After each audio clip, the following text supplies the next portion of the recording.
Hey, little rollerblader, are you okay? Hey! Will you guys stop talking about rollerblading? Why? Are you afraid you're missing out on something? Yes? If rollerblade skating, that's what you were doing. How and where would you guys even get fucking rollerblades? First of all, obviously you stole them. Special thanks to our Patreon supporters out there: Dustin, Zach, Britta, Rob and the guys at Conjure Brand, and Jose. You can support the podcast by visiting patreon.com/BladeRatPodcast or visit bladerat.com and click support. Dude, I'm so happy you made it, dude. I'm here. I'm so happy you Wow, made it. I'm glad you got me. It's here. unbelievable. Thank you, David. Dude. Fuck yeah. A couple times it was getting hairy. I was like, I think I can't believe not gonna make it. I thought there was a chance I wasn't gonna make it. Yeah. Dude, they're real. Oh, man, it's like a They're real. Welcome to episode 9 of the Blade Rat Podcast. Today we're sitting here hanging out with the crew that's kind of been putting it all together behind the scenes. So one by one we have David Wittman. The whole concept kind of came to fruition with sort of a sketch by you. So you want to talk about that a little bit? Yeah, I guess so. Accidentally, really. I mean, I have a tendency to doodle, at home from time to time. And I happen to just be playing around with this little rat character. And then had it sitting out one night when Brad was over. And he was into it. In fact, more into it than I was. But he encouraged me to develop it into the logo that you know today as the Blade Rat logo. It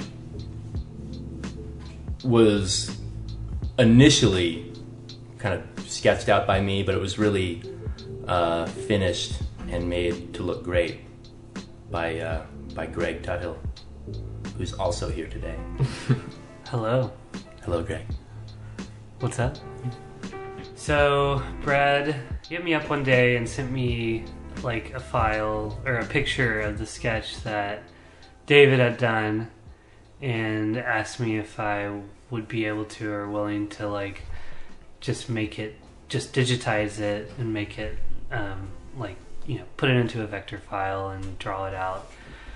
And so basically my function was take David's sketch, clean it up as much as I could, and then put it into something that we could transfer onto the web page, onto clothing, hats, anything. And I think we had about 3 or 4 different versions that we worked through, and then now we have the final product. And I imagine going forward that we'll be working with doing the same kind of function where David's got an idea, drawing something out, and then I will kind of be the second half of the process to where it gets created into something that is digitized and transferable. And also just really polishing it up and making it something that's worth printing on a t-shirt. We're working on a couple of items. Want to come out with a couple of tees, beanies, hats. With the simplified logo. Yeah. Without the text. Exactly. Yeah, it's going to be fire. And right now... I'm going to get some. Do I get a discount on it? Yes, sir. Yeah, for sure. I'll hook you up for sure. And then I'm also working on some limited edition necklaces right now that are in production, and they're almost done. We'll be done with them late August. Those are going to be pretty sick. They're laser engraved, and then with a little crystal wrapped with wire, handmade. Pretty sick. They're pretty awesome. We have a couple of prototypes here that we're looking at, and they're super cool. Yeah, thank you. I put one of these on earlier, and the whole mood of the entire room changed. Would you say as soon as I put it on? Would you say your chi was balanced at that point? I saw myself in the mirror and Don't get me started. Don't get me started. That's about Eric. all that Eric stuff. Thompson is chiming in. Honestly, I remember when I one of really early one of the probably the first 2 months that I moved to Portland.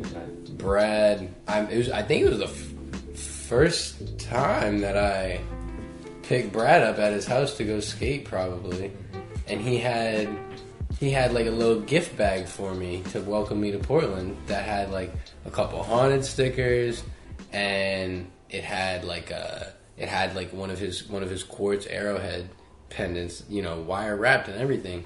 and I was really touched. I was like, wow, that's really cool. Like, it's been a long time since I was, part of like a big rollerblading community. Yep. Kind of if ever, like. I think the Boston rollerblading community was definitely kind of it was really cool to be a part of, and like I definitely felt like I got to be a part of a blade scene growing up. You know what I mean? But it was like to drive an hour to go to a skate park to meet up with this group of kids like once a week, maybe like type thing. It wasn't like when Instagram was available and stuff like that. And I received a really, really warm welcome to Portland. Sure. And just back on, on the whole, Brad's courts and stuff like that and Brad's wire wraps, I think those are all super sick because, like, it does, bring a good vibe, to skating, and I think it's cool to see somebody doing that. And I think it's cool that Brad, in particular, is printing fine photographs of rollerblading. I think that's outstanding. I'm stoked on Brad's book, and I think Bridge City Blade book. Yeah, Bridge City Blade book. Everybody should now. check that out. Seriously, yeah. I got one. Yeah. Wednesday night skate today in Portland. Everybody was super hyped on the Bridge City Blade book, and I thought that was super sick. And definitely think, Did you sign the playbook? Yeah, I did. That was a really interesting. Yeah, Jose has the most player copy. We all signed copies. Yeah, man, it was pretty cool. Dude, I want your signatures on mine now. Yeah, man. Every one of them. I'm gonna send the book to you guys. You'll sign it and send it back. My chance of getting 2 copies signed by Carter. I'm pretty stoked on that. Wow. Yeah. I'm not gonna. Rom alert. I'm gonna keep it, and I'm gonna send you back my copy that I was too lazy to put signatures. Right. Oh well. Today was a moment, man. Wednesday night skate was pretty incredible today. Real quick, it's been Wednesday night booming. skate.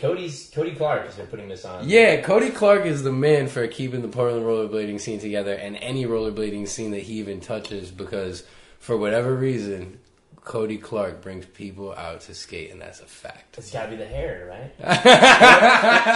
Let that mane out. Oh, man. Cody Clark. How long is it now? Have you seen it all the way? Yeah, he needs a cut. I think he needs a little bit of a haircut, because you got to keep that hair healthy, like that's a beautiful mane. You got to keep that healthy. But yeah, he killed it, man. His 30-day blade. Everybody saw his 30-day blade. He made it. He did it, which is more than a lot of people can say. I didn't make it. And exactly, there you go. I've never skated 30 days in a row in my whole life. Cody got a lot I've skated better. for more than 20 years. I'm not into 30-day blades in a row. Yeah, I've never done it either. I need salt baths in between and rehabilitation. Even like going to like Woodward when I was a kid. That's like 5 or 6 days, and that's like you skate like the whole 12 hours because the skate parks are so nice. Like you're quick. Woodward when I was a kid. I mean, I never got to go. That sounds amazing. I cherish that experience. That was a real honor. Yeah, Did you? I also as a camper. Special. I went as a camper when I was like 15. I baked pot brownies. No, you did. Dude, and so much fucking I cooler brought than them I to was. skate camp, and I ate like 3 of them on the flight over, and they worked. And then when I got there, I ate 2 of them, and I didn't feel shit. And so I didn't eat them. And This so is I had where like the story gets good. I had like 6 more. I had like 6 left over in my bag. And then I got home from skate camp, and my mom like is unpacking my bag for me, and she finds the brownies, and she's like, "Fuck yeah, brownies!" And she eats them, and then and she's like, she's an old hippie. Yeah, exactly. And so she eats them, and like she's acting weird all day. And then she comes up to me, and she's like, Greg, was there something in those brownies? And of course I was like, no, I don't know what you're talking about. Man. I was like, what are you talking about? Extra. What? Weird. Yeah, that Sugar? Are you okay? Flour? Yeah. Cocoa? And she like slept. She like went to bed at like 6:30 p.m. or I'm just something. gonna go to bed. Slept all night. And then the day after, she's like, Greg, was there meth in those brownies?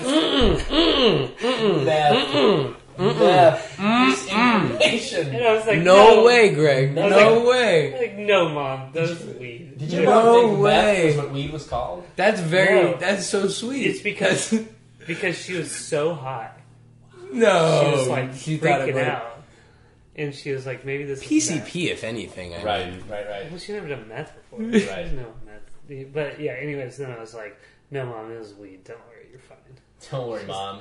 It was just weed. Yeah, no, it's funny. And then you know what she told me? She said like later that day, she went back into the trash can, grabbed the Ziploc, and ate a little more. Because it was great. No way, that's absurd. That's the best part of the story. That is Your easily mother's the on best drugs, part of the Greg. story. When I was at Woodward, I smoked weed in the bathroom of the cabin with a couple of my buddies, and it was. You know, this is Woodward East in Pennsylvania. That's what I went to. Yeah, what year? I don't know. Yeah, it doesn't matter. I skated with... I must have seen you. Fucking Cooper. Cooper Ficara, Nemo's boy. Yeah, Nasty. yeah. I don't think he skates anymore. We still follow each other on Instagram. He used to be really good. He was inspirationally good. Tim Kelly. Tim Kelly is one of my favorite human beings on the planet Earth. He's another Great inspirational person. I still skate Colts to this day because Tim Kelly used to skate Colts. Colts are and sick. I mean, they just skate good for me at this point. But Tim Kelly's the one who got me on them. Speaking of skates and new skates, them skates have arrived in Portland. By the way, Greg and I went in on the twofer deal at Shop Task, and I believe Eric got a pair. I did. I would like to talk for just a moment about them skates and what we think about them. I want to hear. I kind of know what Eric thinks. I know what I think after one session. I don't know if Greg's even skated them yet. No, they're in my trunk. Is he volley I've for never life? skated them either. I don't know, man. Because it all just... So... Should we start with the bad news? You guys go ahead. All right, Greg. At the same time, 1, 2, 3. What? They don't fit. Oh no, mine fit. I Yours think. fit. Yours. I don't know. When we Greg, I tried Greg, them on. Greg, will you tell me about your skates? Greg, what do you got? What's your setup? What boot do you have? Do you have liners? What's going on here? Okay, so I have. You mean my them skates? Well, or any? Tell me your them skates. Okay, so my them skates got the ivories, and they have the Intuition liners, and I got the small boot with the I think medium size Intuition liner. I don't know. Right. But quick question: do they have frames and wheels on them currently? No, okay. They're still sitting in the box. Okay.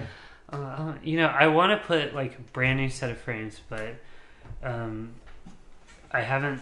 I'm a little bit injured, and I feel you're coming off of a rehab situation. Coming off you're rehab, not 100%. and you're not ready to change setups. Can't even just yet. Yeah, so I'm not ready to just like break out the them skates because I'm just gonna be doing switch sole grinds all the time and. Okay, full disclosure. What are you skating now? Volo, the new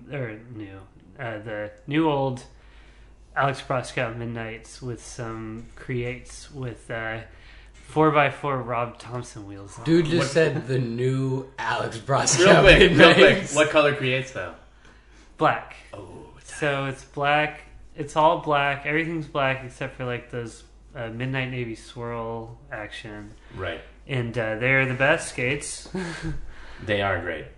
But I haven't tried them skates yet, and I'm interested to see how they skate, especially with the create. I am also really interested to see how them skates skate. I have not skated them yet because with the stock liner they didn't fit, and with the liner I have in my Colts, I put a size 10 liner in a size 9 Colt. It's a 10 Solomon liner. You're wearing a Solomon liner, right? It's off of an aggressive skate? No, it's off like a rec skate. You have kind of a unique setup, but it looks awesome. You ride Colts with that Solomon liner. K2 frames. With K2 frames. The minty fresh buckle. Yeah, that was a gift from Preston Villanueva, and I was staying at his house in Seattle. And Preston, a Seattle local, and killing the game. And he's a really good friend. He's a really cool dude. He just like found him off some old rims in his basement, and those are rims buckle. Yeah. So what are those white rims? I literally don't even know. I think it was from when I was on my 4-year break, right? That I took from rollerblading. That is a whole other podcast. I would like to talk about. Yeah, okay, Eric, get back to them. Tell me what you didn't like about them. Tell me what you did like about them. Okay, so it just didn't fit with the stock liner or the liner. It felt too big. Yeah, it felt too big. Yes, the medium felt too big on me. medium I'm like a 9-10 boarder, which Right. is like pretty typical. Right. And I've always tried to stick with it. Well, I always skate a 9, but the medium was definitely too big. That was not the right call. But however, with a medium not intuition, my fit liner, Right. that like seemed to fill it out better, and it seemed to fit, and it seemed to be a bit more stiff. But I would still try to figure out some situation with the small if I was going to try and skate them. But I would love to see how they skate, because my first aggressive skate was actually pretty much the them skate. Yeah, it was branded under Decathlon Sporting Goods, an Right. East Coast sporting goods store. But, Right. yeah. One of a dozen or so. I loved them. Brands. To Yeah, I carry thought that. they skated kind of like Solomon's or any kind of old school skate. Right. Okay. So potential. What are you skating currently? Colts, man. We just talked about that. I've been telling you, Tim Kelly got me on those Colts at Camp Woodward. I like me some Colts. They're good. They're fire. Ryan yeah, Shima. you know what? John Elliott. My whole thing with the Colts is that it's the only skate that you can go up to like a handicap rail or it's handrail, disabled rail. Excuse me. and do a royale on it. Yeah. With the backside plate is like actually like you can like lock into. Sometimes the you rail, figure it out the stop. first time. Yeah, and I feel like that's cool about them. That was like my first real pair of rollerblades were Leovanos 2s. Oh, Robin Right. Levanos. Oh my god. Were those? Did they have the soft boot thing on the top? No. The lace thing, or was it just a solid Colt? No, just good the colorway. solid, beautiful gray Right. colorway. Levanos. But yeah, them skates are Still sick. I love what's going on, but I would love All to right. see after all the support that's been going down, Right. sizes Right. like if that could happen. that'd Right. be so So sick you to guys, see. you guys have had sizing struggles, and then I Greg, haven't had sizing struggles. Greg, you haven't really tried them on yet, so you're coming back off the. I'm just a piece of injured shit. list, so fine. I have had the opportunity to skate them. I set them up with. I was having a bit of a skate crisis on the way to setting them up. I thought I really want to skate haunted 59mm 92A wheels, and I want to ride them flat. What I've been doing on my V13s is riding the stock Valo frame and really liking it. It's been great. It houses the wheels. There's plenty of there's no risk for me really of wheel bite. It's been good. But with them skates, the big thing is like setups right now. Like it's all about the setups. Like Jason Reyna, amazing setup. He's got the olive creates, hockey laces, eulogy, riding anti-rocker. Sick. A lot of pressure to come out with a good setup, so I've been like sitting on them myself. I think I sat on them for 10 days before I set them up. But when I did, I finally settled on the Valo frame that I've been skating. Just black Valo frame. Obviously, I sandpapered off that graphic in the middle that looks like a brick wall. It's just the Valo logos, on the H block. Yeah. Right. Got rid of that. And set them up with a haunted 59mm flat. Perfect. Skated them once at a local park called Lewitt, which is like the new hot park.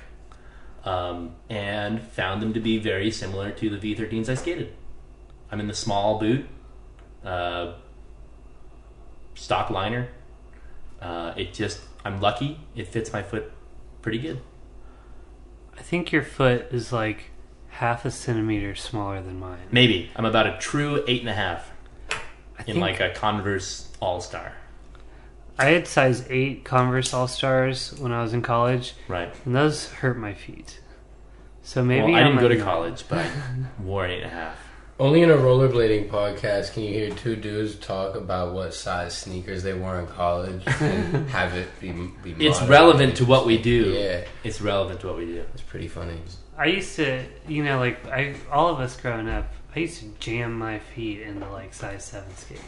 Oh, Same well, size, yeah. but no.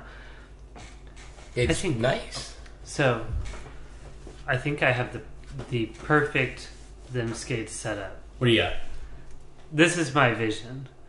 So Purely a concept at this point, people. It's a concept.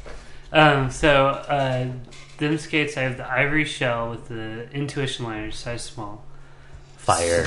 Small creates. I'm leaning towards black, but I feel like white would work well. Wheel setup, 95 dead wheels in the middle. Mm-hmm.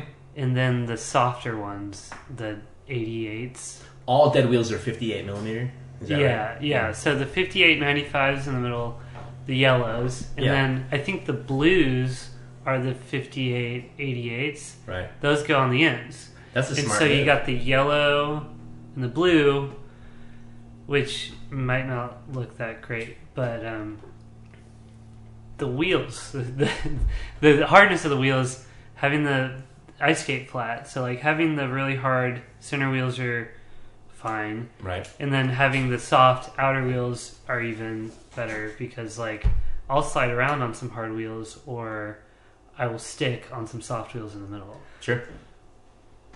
As far as a perfect them setup, okay. How has nobody? I don't know. I gotta do it. I can't be giving away my good ideas. But how has nobody thrown like some 80 or 90 millimeter bright blue clear urethane wheels on there? That's true. I mean, it's the on the iconic. skates? No, wish man. frames? No, man. Like, no.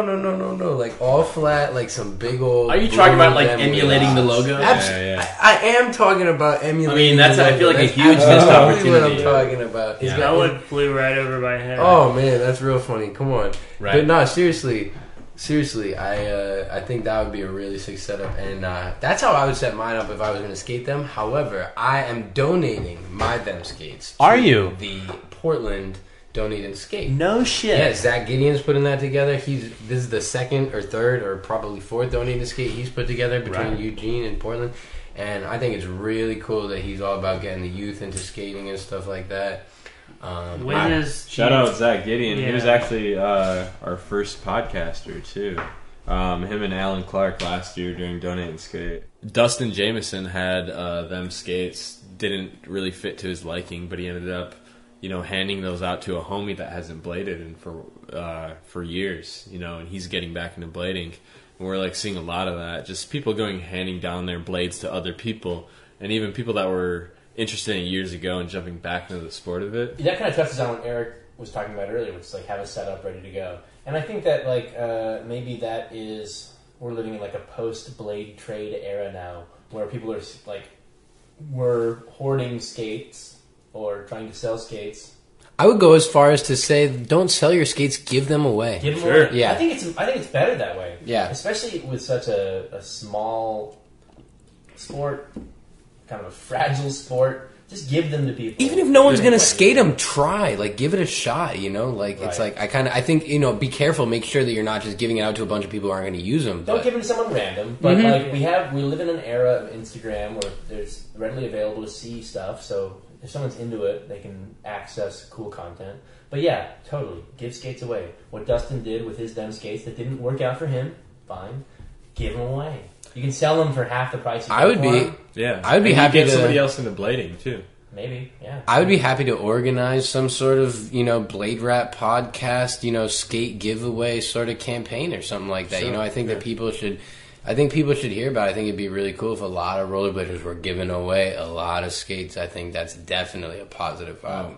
I have a pair of blades that I'm trying to give away for the Donate and Skate. There's a dude that's been hanging out at Happy Valley, a young kid he BMXs, scooters, skateboards, he rips, can carve every little pocket. One of those kids. Yeah, and he actually was saying every single knowledgeable fact about Razor skates and how dope they are, and that he just follows Corey Wakiki and all this shit. And so he was just dropping knowledge on blading, and I was like, oh my gosh. And then he goes, yeah, I'm trying to sell one of my bikes to get some blades. And I was like, this kid needs some blades. So anyway, I got his Instagram handle, and so I'm supposed to I'm going to bring him a pair of blades for Donate and Skate, and I told him to bring a bunch of his homies.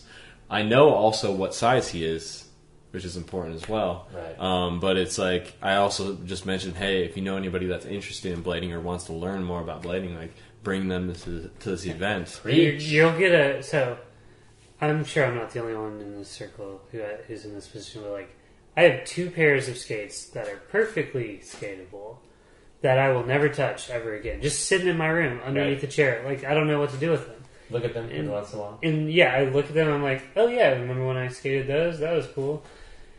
Maybe I'll use those bearings someday. You know, that's what I think about. And so, you know, I have these 2 skates and don't know what to do with them. I'm going to bring them to Donate and Skate, and hopefully someone will be there to take them. A lot of the time, you know, like we'll have more gear than people know what to do with, and so you know we'll have like some extra stuff left over. But these people, like if someone takes these 2 skates, they're going to get some pretty decent pairs, and that's how, you know, we are, especially with them skates coming out. Everyone bought them skates, and that doesn't mean that they were ready for them skates. Take the pair that you were skating before you got them skates in the mail, and just, you know, find a way to donate them to someone who's interested. Right, sure. And I think that speaks also to the Donate and Skates. Like, it's important that we go there. We put one on every year. It's important that we show up, because people are just kind of in the periphery, just... They'll notice us if we're there. Mm-hmm. So be there, show up, be enthusiastic about it. Anyone who looks interested, hook them up, get them on skates, and see what goes from there. What's great about the venue this year? Last year we were at the, if anybody can fill in the name here, the park in Eugene. Is it WJ? WJ. We were at the WJ park, and that's cool kind of, it's a great park, awesome park, perfect, you know, incredible skating park. We all had a ton of fun skating there. Go skating. But the turnout in terms of kids wasn't as great because it's not as much of a kid-friendly area. Right. But Happy Valley we're going to Happy Valley this year. It's like kind of in the suburbs. You're right in the middle of the suburbs. You're going to see some moms rolling around with strollers, scooter kids, like all that kind of thing. I imagine we're going to attract some good attention. That's actually, that leads to a really important thought.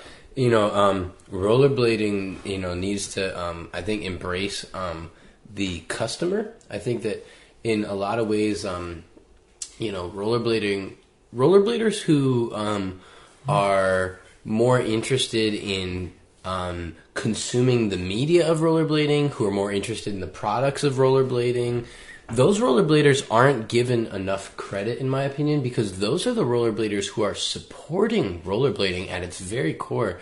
I think that the skaters who are in the suburbs, who are having their mom, who, you know, spoils them a little, buy them a bunch of skates, that skater's really, really important. And I think that it's important that, you know, that skater get acknowledged, because I think it'll help skating grow, you know, for better or worse. And I think that people need to acknowledge the fact that product needs to get sold, media needs to get sold, people need to be watching skate videos, people need to be, you know, interested in wearing skating clothes, there needs to be a style and stuff like that, which I think, you know, obviously kind of goes a little bit back on what we were saying about kind of just do you, be yourself, you know, whatever, but I think that, you know, there's obviously a happy marriage, a yin-yang of both of those things, both of those cultures existing in rollerblading. I think one thing that I personally think is important is be nice to moms. Yeah! All those, you know, moms are interested in what we're doing. You know, you see them all over, like, every time I do something, I see, like, you know, we're out street skating in Portland, we're out skating on the waterfront, people are watching us, and if we're nice and courteous to, like, people who have children, they'll be like, you know, I met this, you know, wonderful person rollerblading today. Or, you know, I met this wonderful guy. Man, I keep making it sound like they meet their soulmate or something. Greg has a new rollerblading dating website where rollerbladers can meet attractive young singles. It's in the you know, very beginning, but I'm working on it. Anyways, so you get a lot of mind game and people are wondering what the fuck we're doing all the time. Mind game and people are wondering what the fuck we're doing all the time, and sometimes they'll ask, and a lot of times it's like, you know, some mom of like a 6-year-old or 7-year-old kid, right? And if we're just nice to them, then they're more likely to be like, "Hey, I bought you some rollerblades for Christmas, you know, Billy." Right, it's a good point. I think a lot of times it's just basic awareness of what rollerblades are. The world kind of forgot about what we do, so it's important for us to be out there reminding people that it's awesome. Drake didn't forget. He's Canadian. They all have rollerblades. When is the Donate and Skate this year? Looking And that where? up right now. Yeah, it's August 25th. 12 to 3 p.m. at Happy Valley Skate Park. Happy Valley Skate Park, really chill, great skate park. Super smooth cement, chill ramps. You can. It's got a really nice like hump before the quarter pipe. It's a speed hump. Now, someone had a seriously, I honestly don't remember who it was to give them credit, but someone had a seriously cool idea about the them skates, and I know kind of on a donate and skate kind of tip, as far as getting the youth into skating. And this is an idea that I would love to see lots of people do, or like anybody do, which is, have a pair of small them skates, a pair of mediums, and a pair of larges, so that anybody you run into, you could let them try a pair of aggressive rollerblades. I mean, you're talking about just having like setups in your car. trunk of your car, Yep, ready to go. That occurred to me as well. I have now that I'm on, I guess I'm the only really John Julio loyal person here. I'm on them skates currently. And so I have 2 pair of V13s set up, ready to go. For that very reason. I think that's a great idea. Oftentimes we'll see kids with scooters or with skateboards or with whatever, and they'll be interested in what you're doing, maybe a little intimidated, but maybe perhaps even eager to try. Oh, definitely eager. Like I used to, like years and years and years ago, like 10 years ago. Right. People would be like, "Oh, skate! I could do that so easy. Like it's just like running, walking on your feet, blah blah blah." Nowadays, especially with like, honestly, with like with like just like, I think people, being more accepting in general. Right. I think that The world has changed. Yeah, definitely in a positive way for sure. In at least the world has changed in some positive ways for sure. But I think that like skateboarders are really I know that's kind of what skateboarders are definitely starting to recognize at the skate park. Like I really feel like skateboarders are starting to recognize rollerblading and the difficulty. And truly, 9 times out of 10, I'll hear whispers of people being like, they can't bail. Like that's so crazy. They can't bail, Right, they're attached to your feet. Yeah, they're attached to your feet, and it adds a degree of difficulty. I mean, it just changes it. It's obviously a completely different sport, and it's really cool to see skateboarders being interested in trying rollerblading because they, I think, see how stylish it can be and stuff. Right, and I think about that a lot. Actually, I think that I think ultimately it just boils down to we've all been at these skate parks for years now. And we're all kind of used to each other. And so we're kind of working out the relationships over time. I think the essence of time has done wonders for the skateboarder rollerblader relationship. Right. The older guys who remember being pissed off at rollerbladers all the time and just the clash of sports. Right. They've all kind of either fizzled out or just gotten too old to where they don't care. Right. And all the younger guys are just well, this is new or this is different, but I don't know if I hate it. I think we've all just collectively taken a stance against scooters, and it's united us. Tim Kelly likes scooters. Tim Kelly showed me the most stylish scootering video one time, and genuinely, especially right now, in this time in life, it's really important, in my opinion, that positivity and love is spread to kind of anything and anyone who's doing that.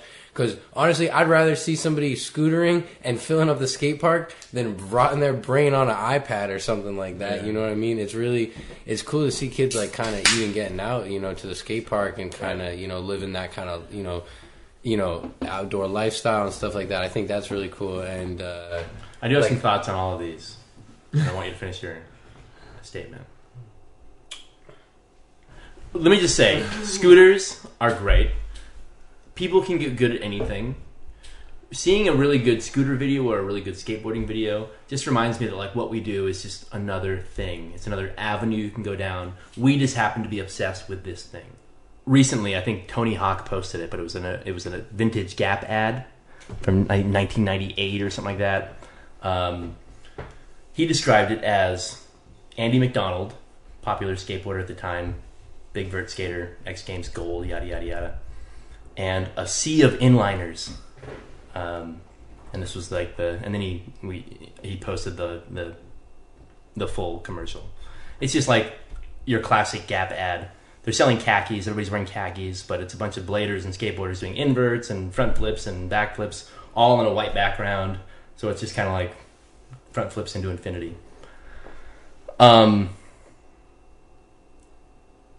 it got me thinking, like, given the choice at this point right now between like being a part of the mainstream, which is like being a part of Gap television commercials, or being this underground small community where when one of us falls to tragedy, this shocking, crazy, surprising moment of Rob G being shot in Peru, was it?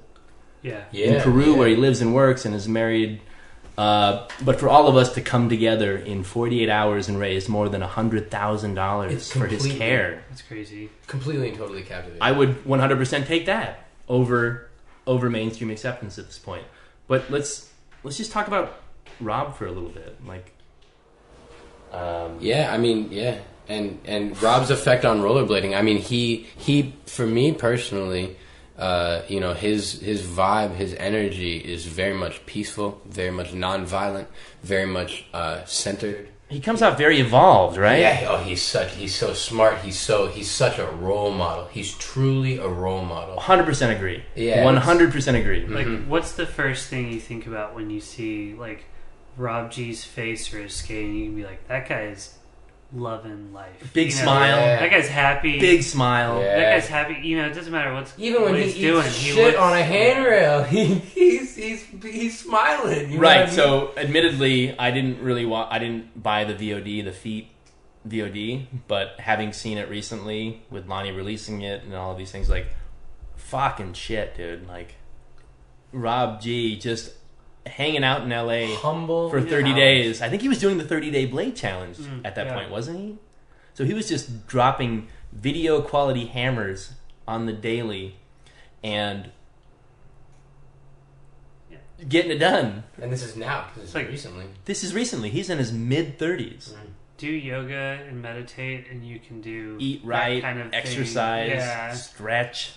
Take salt baths. I saw a video of like him, and they were out on like a daily session or something, and he was just like rolling out on a foam roller, and like how many rollerbladers like mid-session will just like roll out their. You're more likely to see like Monster energy drinks. Yeah. And all the Seattle boys, Carter and Josiah, all those Seattle boys are rolling their foam rollers all the time. And positive. Rob G influence there. Yeah, definitely. Yeah, Rob G. The enlightened bladers. Yeah, I think it's really cool. I think that for me, like, the bottom line for like why rollerblading is so important to me, like, is because there's vast amounts of love, and there might not be a lot of money, but that's, in my opinion, because money and love oftentimes can't occupy the same space and time, and I think that, a lot of us sometimes envy the funding and the money that skateboarding has, where the love has often been lost. I know people who are skateboarders who just skate because they're good and because they can get girls and they can get money and they can drive fancy cars because of their talent. It's not because they love it. Right. There's no rollerbladers. Those all sound like, there's an interesting argument you made, but that sounds wonderful. All of those things sound great. I wish I was good at skateboarding. But that's what I'm saying. Blading got the love. Rollerblading has you can condense it down to when you go to anywhere, any town, any country, and you see another rollerblader, you're like, oh, cool. That's my friend. That's my pal. We're gonna go skate. We can talk. Right. We speak a universal language. And skateboarders have obviously told me this at skate parks. We admire your community right now because you guys are all on the same page. I see a guy carrying a skateboard down the street. He could have just come from the fucking mall. You know, they sell those everywhere. They sell those, they're accessories. They are the it thing, you know. If you saw Khloe Kardashian wearing a Mind Game shirt, would that make you feel good, or would that make you feel less than? I'd be like, do you even blade? Chloe? And the answer would be a resounding no. My thoughts on rollerblading wouldn't change, but my thoughts on Chloe would probably be like, you know, that's pretty cool. Yeah. I might check her shit out. It's an incredible marketing technique. But yeah, love. We got to get her in a blade racer. We need that Kardashian. Her publicist is like on the next Rocktown podcast. Love is more important than money. I understand that, you know, you got to have money, you got to sustain yourself, you got to sustain your culture and your industry. Yep. But the love that is able to exist in rollerblading is so beautiful, and the fact that a bunch of rollerbladers who don't have money to be, you know, donating, really, you know, a lot of people are living paycheck to paycheck, raising families while they're still trying to have rollerblading companies and be professional rollerbladers at whatever level that is possible today. These are the people who came up with over $100,000 in just 2 days. It's inspiring. It's given me goosebumps for so many times over the last few days, and I've shared the story with as many people as I can, and it's a heavy one, you know, it's tough to hear sometimes, but you know, I think it's really important that people hear this story, and I think it's important that people love each other, and I think it's important that people cherish each day. It sounds trite sometimes, but it's true, because most importantly, Rob G, you know, exhibits himself as somebody with, you know, really good karma, I think, and bad things can even happen to people with no bad karma whatsoever, and then karma comes right back, and it's very interesting and beautiful to see what happens with thought and with prayer and with good vibes and with good energy from rollerbladers. I think I get this feeling, and I feel like a lot of other people get this feeling about the Rob G thing, is like, there's no doubt in my mind that dude is going to come back strong. You know, he's like, when I first heard about it, and it was like, you know, I think I heard the news where it's like he had lost feeling in half of his body, something like that. And I was like, well, it's only a matter of time before he, you know, gets that back. Obviously, like, he'll recover fully, and you don't be on blades again. Yeah, and he'll be skating and probably doing something really sick in like a year. I had a similar feeling. Yeah, and you won't have that feeling like about everyone. You know, I've watched other sports. You know, I watched like, you know, basketball or soccer, football, and like someone gets an injury, I'm like, ooh, that career might be done. That might be it. But this whole Rob G thing, I'm like, man, this guy he's gonna come back. He's on a different level in some extent. Yeah. He's gonna be fine. He's in the 95th percentile for recovery as far as I've heard currently. And I think that's the latest, is that his doctors are super optimistic that he will not only recover pretty close to fully. They're saying there's maybe some impediments, but like you were touching on, Greg, I think like if there's anyone that we believe can bounce back from this, it's this guy. He seems to be pretty much of sound mind, of sound body, like fairly aware of himself, and so I think in that recovery process, that's going to help. It's that karma thing we're talking about. You know, it resonates with people who, you know, are connected with him through media, like we are. You know, I don't know him personally, but you can just tell, like, that this is, you know, if anybody's meant to make it through something like this, it's this guy. Right. I don't know how many hundred or thousands of people that donated to it, but the sheer quantity is incredible. Because you got to think about that. We all opened up our phones, saw that kind of viral spread of the posts, and everybody changing their link to bio to the GoFundMe site for it, and to see everybody just contribute whatever they have. Well, and also, real quick, shout out GoFundMe for making it so easy. Sure. I think I was sitting on the toilet when I made my donation. I was like, "That's beautiful. There it is. There's the link. That's great. Yeah. You can save the world from the toilet." It was all right. But before I was able to make a donation real quick, like a couple clicks away, and I think a lot of people found it that way. And so it's great to know that technology can kind of help us get connected, help each other out, funnel the resources where they're needed, and help someone in our community that is a standout. I think another shout out, in my opinion, another shout out would be towards Shred Pool, because he got me to put that extra, like by putting his skates up as a donation, and like he has enough exposure to get a lot of people to do it.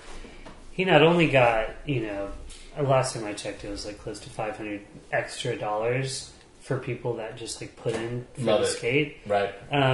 He got me to, I put in an extra $20 just because he posted that, and that, I was done up till that point, and then I don't know. It's just like something like that. Even though people are trying to, you might get something out of it. I think it definitely is a huge contribution to the movement. Or whatever the it's blade called. sphere. Right. Yeah. Sherpool had those red thems, right? Yeah, he wrote a bunch of shit all over them. And honestly, they're not even my size. Right. But when I saw he was like, I'm going to post these up, I'm taking as many donations as I can, so I'll go to Rob G. I was like, fuck yeah. Oh, yeah. I'll put some money out, it just kept me motivated to keep supporting this, disaster that's going on. This it's a disaster, but it's also got a major silver lining when you look at how well it's been doing. I think it is one of I think it's one of the most powerful blading milestones. I would say that it's pulled people together in a no doubt. No doubt. This is probably our most powerful time. I think it pulled everyone together, which was huge.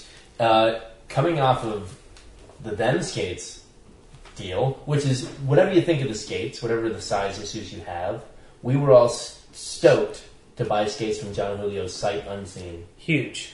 And this just kind of keeps that momentum going, and it really opened up everyone. I mean, I saw everybody posting about this, from Lonnie, obviously, who's a really close friend of Rob's, to Joe Atkinson, over there doing his thing, to everybody in between. It was really, really cool to wake up every morning and see it go from 20 to 40 to 80 to over $100,000. And then to hear that Rob's doing great, it feels good to me. So, yeah, just kind of put a bookend on that. I mean, what a great story. What a great moment in blading. Does anyone? What was the last number you saw on that page? I think it was 106 or something, and I was like, Jill, cool. Yeah.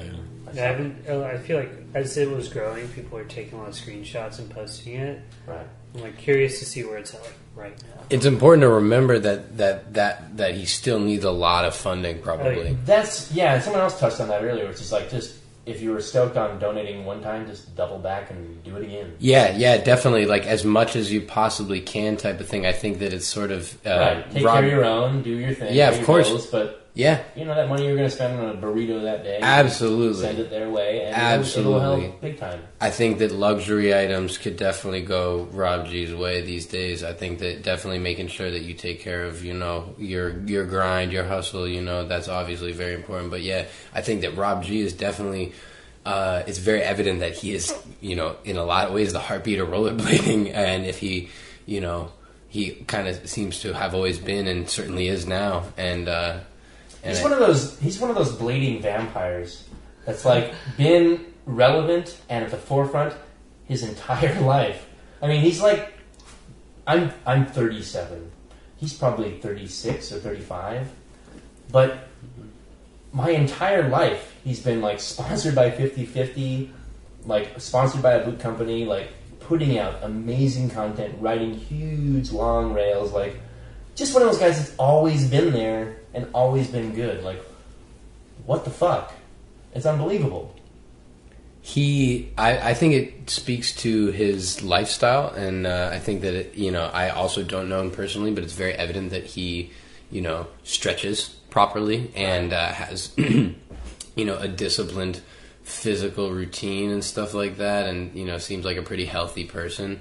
And diet, exercise, diet, all that. And I think it's really important. Rollerbladers need to treat themselves like athletes, and what we do is really special and really difficult physically. And I think that Rob G definitely demonstrates that you can absolutely excel if you take care of yourself. So diet and exercise is one thing, but pants, I think, is what it really comes down to in rollerblading and people's opinions of pants and where you're at in the pants world. Now, touching back on Rob G and pants, I think that he has pulled off not only baggy pants, cargo pants, sweatpants, shorts, and some tighter pants now in recent years. And, to be able to spread love and positivity and also shred and do complete ripper tricks and hammers and also rock any type of pant is pretty radical. I think He's good. It's safe to say that Rob G's style transcends pants.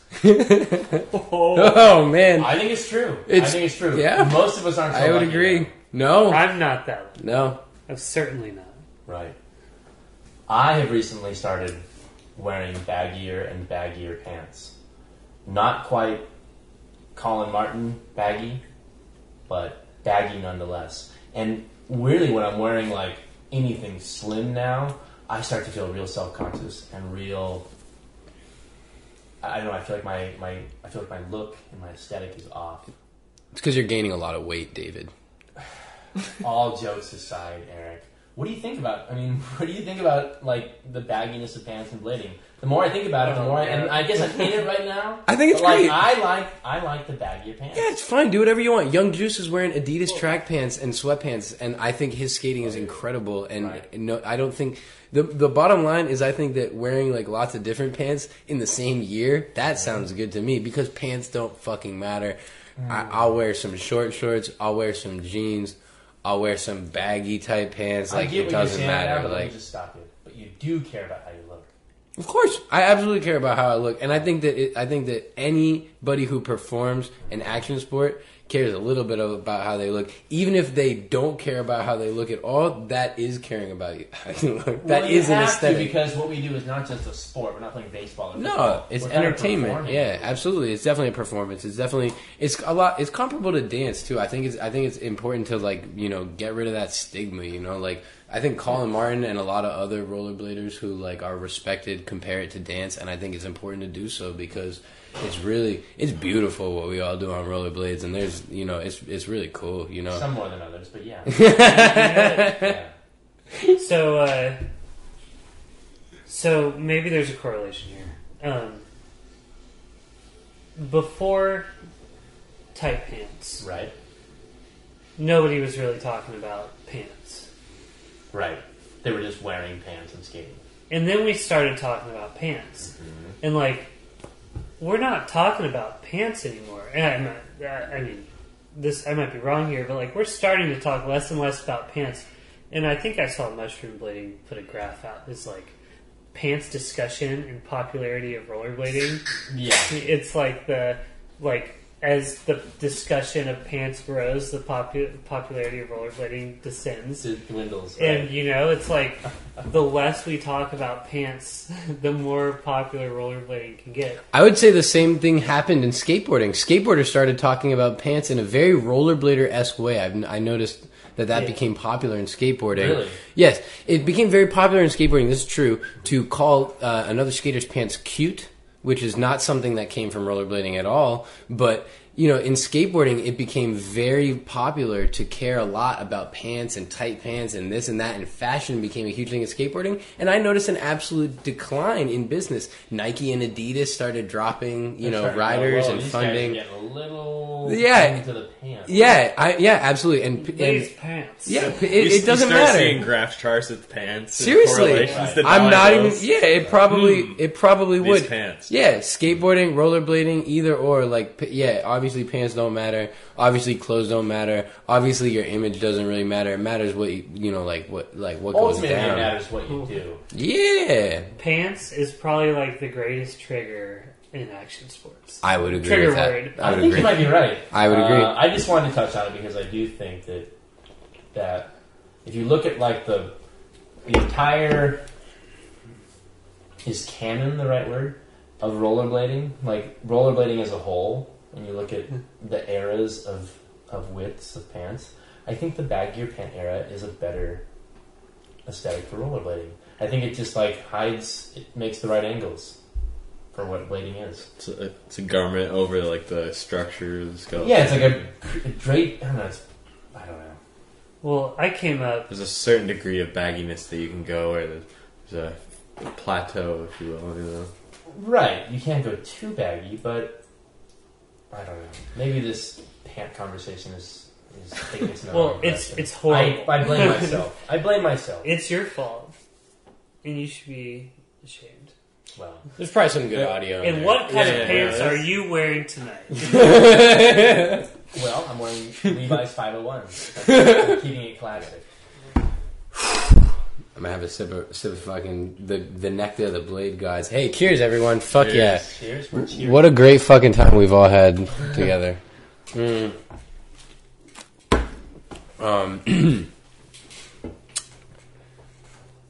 First big session that I went to in Portland was what was it? It was an event. It was Cody Clark's birthday. It was Cody Clark's birthday party at that little skate park, Commonwealth, that little skateboard shop that only lets rollerbladers skate there when we rent out the whole park. Right in the center of Portland, an after-hours skate park. Yep, exactly. Adjacent to a pizza shop. Yeah, exactly. It's a good spot. Eric And- shows up on big wheels.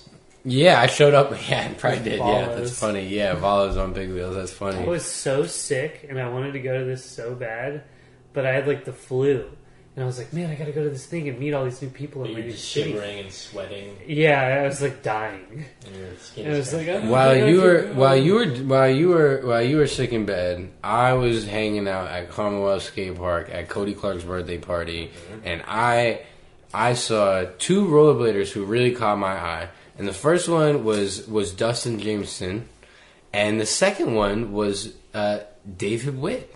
And I said, who are these two rollerbladers who I have never seen skate before that are so proficient at rollerblading, who do their tricks so properly? And David was doing, there's this little, small, like ankle high, low, long ledge. It's like 20 feet long, ankle high. The worst ledge to do topsides on. The worst ledge to do topsides on. And David just like busting perfect sweat stances, perfect top soles, perfect fish brains.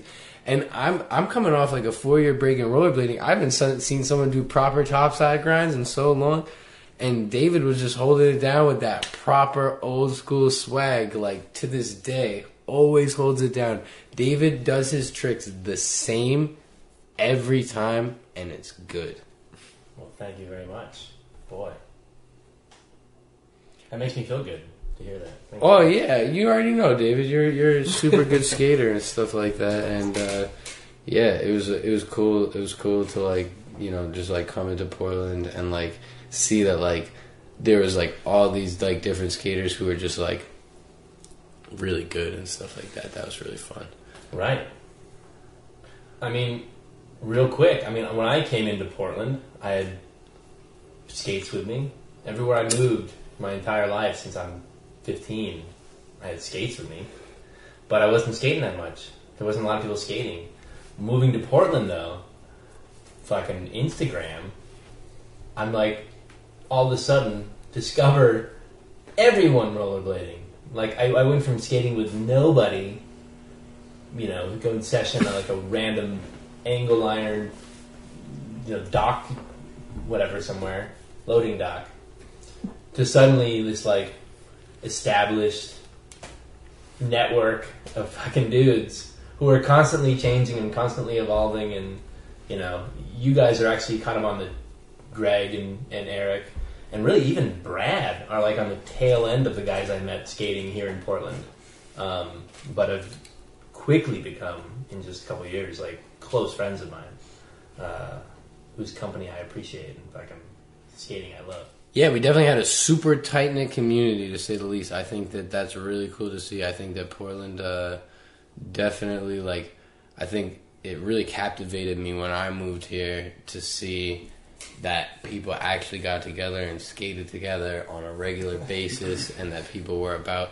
trying to throw little contests and have, you know, little video premieres and just stuff. Just kind of taking ourselves seriously, like, hey, look at we're doing our thing. This is what we do. Exactly. We're not working. This is how we recreate. We're fucking rollerbladers, dude. Hit the streets, bitches. Yeah. And we made, or not we, but like we all kind of contributed in the making of VXPDX, which was like very special. This is a fucking legit, fucking cool, fun skate video. So, and you guys be a part of it, living in fucking Portland. So such a dream come true, and also just like so important to like our like relationship as friends and skating together. Like, you know, when we were doing the video, we would skate together and like film. And then now that the video's over, we're skating together. We're not filming, but we're just skating. And it's like, it's no different than what was going on when we were filming. It's just like we're doing the same thing. Right. I think it's been super awesome. And in a similar way though, you contributed to VXPDX just like you did with Blade Rat with like making the logo. Yeah, you hand sketched and sent that over, and basically sent the concept over, and we were like, "Yep, that's sick, run it," and that became VXPDX logo and image. Yeah, it was awesome. It was.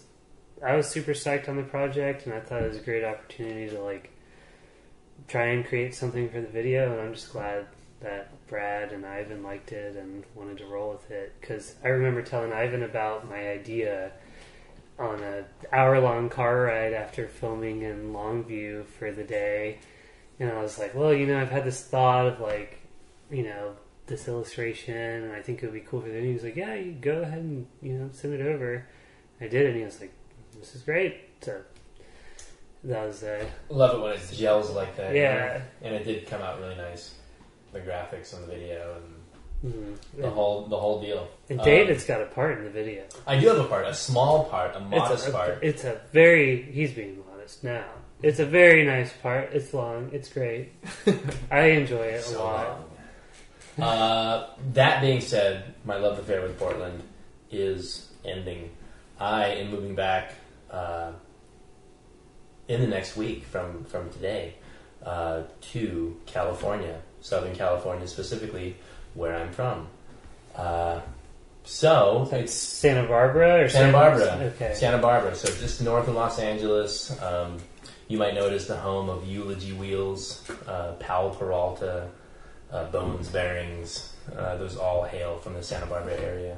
Shorties, a lot of popular skateboard companies.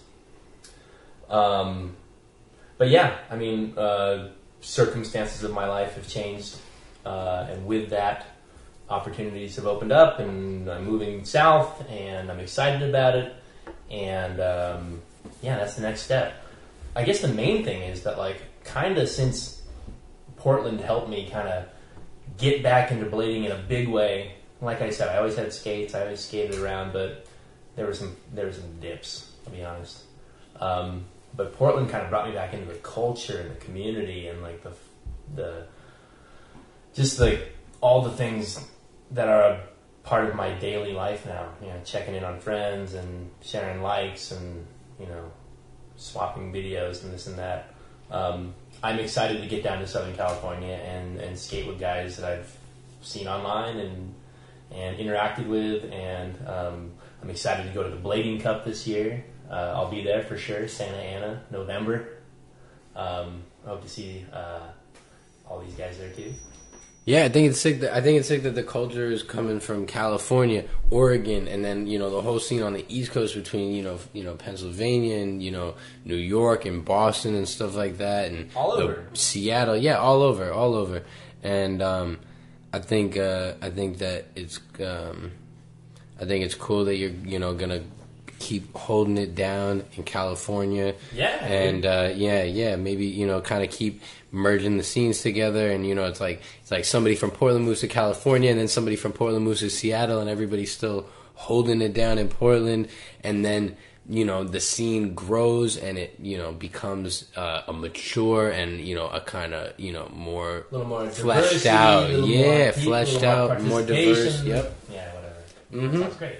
David is my dark horse for the Blading Cup Masters division. Veterans Cup. How old do you have to be in there? Well, so from what I understand, you either have to have a mortgage, a child, or be over the age of 35.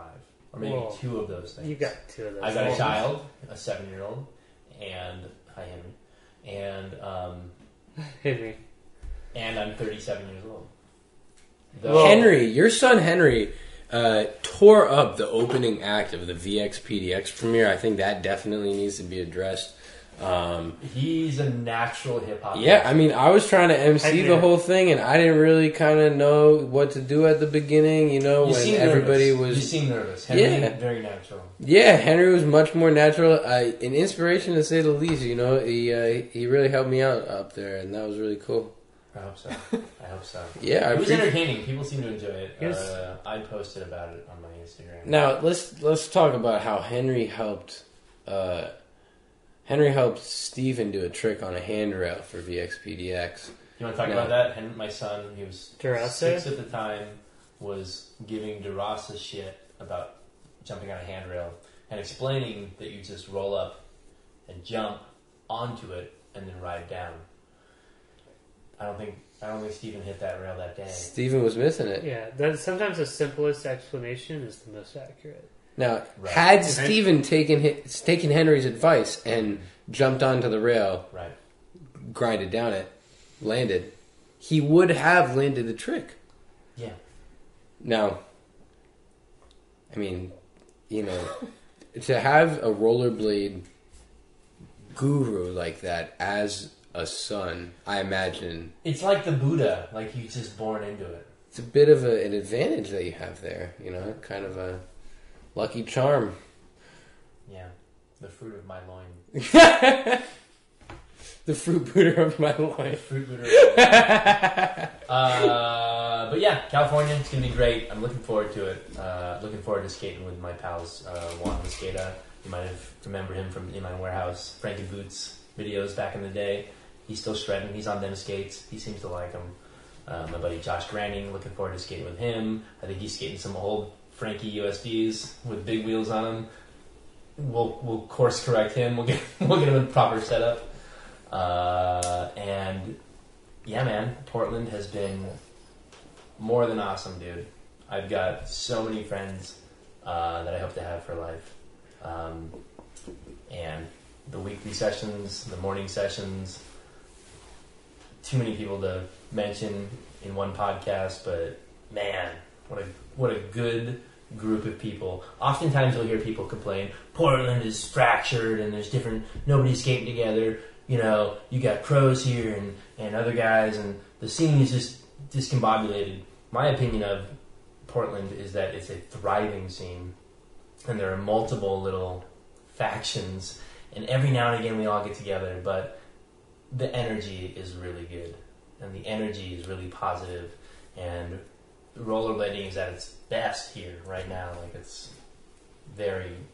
I'm very fortunate to be a part of it. We all have a lot of fun rollerblading, and we all love rollerblading, and I think we all have a good time together, and I think that it's really cool that all of us get to be a part of this, and that anybody get to check it out, anybody get to see our videos and, share the experience that we all have. And I think it's really cool that, there are still in 2018, people skating, people rollerblading, people making edits, people holding it down, people trying to innovate. And we're doing it here in Portland, and people are doing it everywhere else, and We're the Blade Rats. We're the Blade Rats. Fuck yeah. That's it. No doubt. But before we close out this episode, here's some sound effects from the guys checking out the Bridge City Blade Book. Billy's picture is so sick. Jurassi's picture. Oh yeah, I like this picture so much. Oh yeah, so that one's in there. Yeah, Travis killed that. I need the file. The soy. Yeah. I did that like 5 That's a times. forward fish? Oh man, is it a bank up? Yeah, it's a bank. That's that spot that there's like 2 of them. Yeah, Froscow jumps over the other and Makio taps it. Yeah. The one that's in black and white on the first page is my favorite, I think. That one. Oof. Frame it. Put it in the fucking museum. I love that picture. Dude, that rail's scary, dude. This Babcock shot. I didn't skate that rail. There is a lady running. I was there. Were you here when So this one, we stopped at this spot. Steven went up the stairs. He's looking down the hall. He's like, I'm gonna do it. And then people started running down the hall toward him to stop him. And he was like, Brad, take the shot. So Brad sets up, like in the moment. He jumps on, first try, hits it. The lady comes bursting out the doors. You can't skate here! No, we're already done. Yeah. Max. Apparently he was at last week's Wednesday night skate. Skating Shadows. What? Really? Yeah. Man, that's awesome. That's quite a Megan photo. This spot I've seen. It's in the Dalles. Yeah. Anyone want to skate the Dalles skate park on Saturday? At like 4? I'm not in Seattle. Fashion Island. Chris Bray. Man, Bray. I was there that night, by the way. He Bray. did a Macchio, then fish burn. Dude, Bray's like one of my favorite skaters. Around a fire hydrant. Serini. Killing He's a it. favorite. There's your boy. Who's that guy? Topside Mrs. Who that dude? I like this picture of Dustin. Yeah. Sexy motherfucker. Yeah, Christ. Jesus. Billy's a man. He's awesome. Thank you all for listening, and thank you for being part of the Blade Rat Podcast. Special thanks to our Patreon supporters out there, Dustin, Zach, Britta, Rob and the guys at Conjure Brand, and Jose. You can support the podcast by visiting patreon.com/Blade Rat Podcast, or visit bladerat.com and click support. Keep an eye out for the limited edition Blade Rat clothing and necklaces. And follow us on Instagram and Facebook. David, I can't wait until you're like, fuck, I made a horrible mistake and I'm moving back to Portland. It may happen. It's going to be great. It may happen. It's been 7 years here. That's a big part of my life. Your welcome back party is going to be incredible. It's going to be lit. What's your Instagram? So, if you want to just see my day-to-day life in rollerblading clips, you can follow me at Greg Tutt. And then if you want to see some of my art, illustration, or design work, you can find me at Just Some Art I Made. What a great handle. Eric? You can follow me at LaraRose_art. Or at Weedporn by Eric. This is so beautiful. What? I thought it was Eric Thompson. There's no way. News? Oh my god. There's no way. This is blading history. Just give us a quick. Oh my god. Just give us a quick summary of what happened here. We wish. The 5-second version. You can follow me at Eric Thompson with an underscore at the end. 2 underscores at the end. Alright. That's my Instagram handle. Alright, well, you can follow me, if you want, at David Wittman Graham. WITTMAN GRAM. David Wittman Graham. I have a mix of blading and lifestyle. I'm just kidding. This has been NPR's Roller.